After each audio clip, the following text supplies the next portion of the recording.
طيب يا صديقي، خلينا بقى نسيب كل المواصفات والارقام دي على جنب ونتكلم كده بالعقل شويه. بص يا صديقي، والله الموبايل كويس جدا وجبار، ما فيهوش هزار. المعالج قوي، الكاميرات رهيبه، الشاشه ممتعه.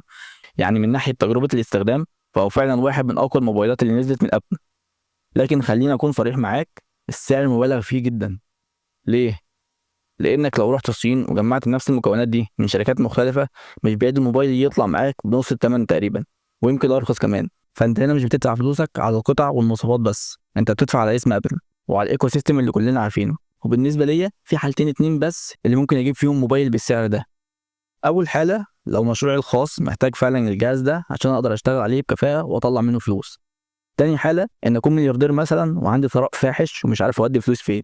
غير كده بصراحه لا، في اختيارات تانية اذكى بكتير من انك تدفع 100,000 جنيه في موبايل. عندك مثلا زي السامسونج اس 25 الترا.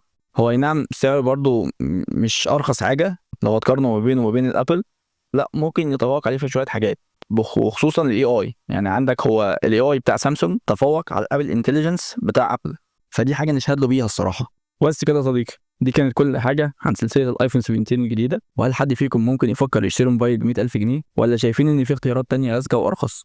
ما تنساش تعمل لايك وسبسكرايب وتفعل زر الجرس عشان يوصلك كل جديد. يلا اشوفكم الفيديو الجاي. سلام عليكم.